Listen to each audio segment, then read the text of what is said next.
If he's scoring goals, how do you take him out the team? I know Kylian Mbappé obviously is pretty much a lock, but is there another position that Kylian can play? He can play on that left-hand side. If Vini Jr.'s not performing, I think Garcia is throwing a little bit of an iron in the fire with Xabi Alonso here. Mbappé out with an illness. Garcia steps right in. 4 matches, 3 goals. He's got shots. He's got contributions. He had an assist in the one match when he didn't score a goal.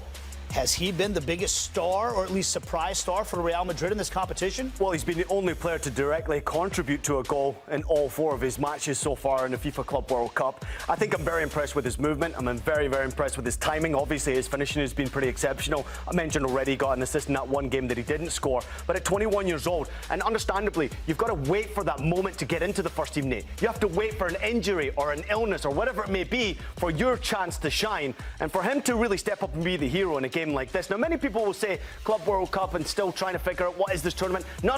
This is an opportunity for a youngster right now. This could have been a friendly game that he's putting out these types of performances. A new manager's just in charge of your team. He's put himself into contention. I don't care what the name is on the back of the jersey. It's the name on the front of this fabulous jersey that matters most. And this kid's put himself right to the forefront. So we take a look at the starting 11 from Xabi Alonso, and it never seemed, you tell me if I'm wrong, it never seemed to me that the pieces perfectly fit last year for Real Madrid with all the star players that they had. New manager, going to try to find out how these pieces fit. Yep. His hand is forced because Mbappe's out with the illness.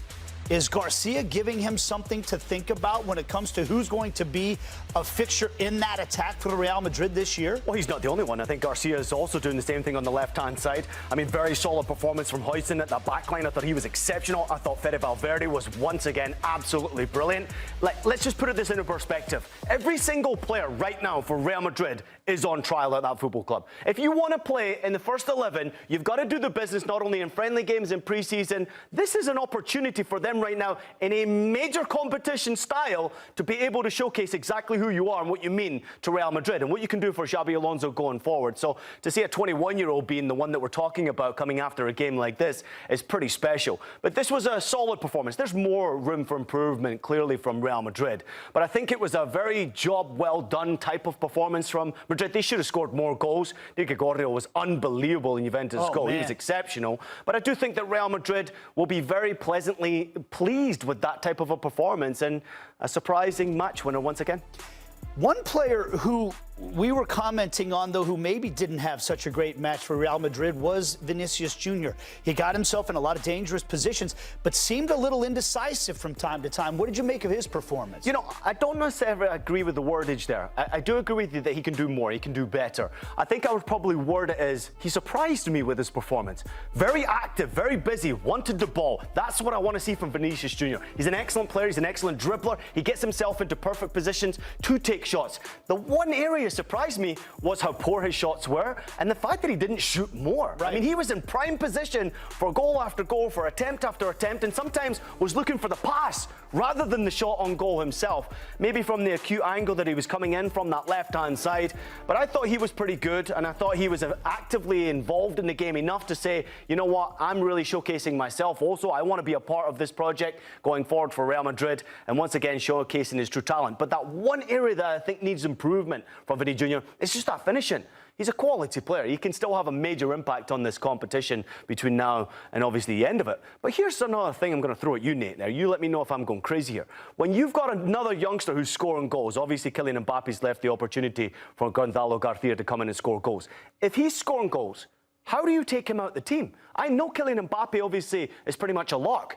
But is there another position that Kylian can play? He can play on that left-hand side. If Vini Jr.'s not performing, I think Garcia is throwing a little bit of an iron in the fire with Xabi Alonso here. I think there are difficult decisions to make for this Real Madrid side, and it goes back to last year when it never seemed like the pieces up top were perfect fits. We know they're all tremendous players, and Mbappe's production was incredible last year, but something didn't seem quite right. And one of the things we've been talking about, I think a theme in this Club World Cup so far this year is there's the best 11 when it comes to the star players, but then there's the right 11 when it comes to constructing a team that fits together, where the players know their roles and they fit in the right places.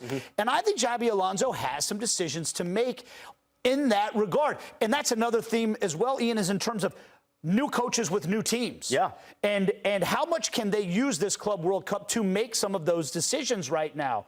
I can't imagine you bench Mbappé, right? But can you find a way for he and Garcia to be on the field at the same time in a way that complements one another?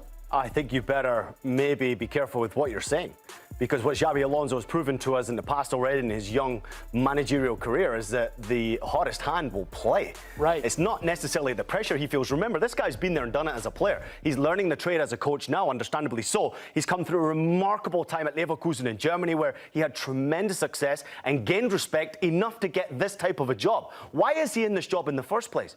To make tough decisions. If players are not playing, and that's why I'm leaning towards the Vini Jr.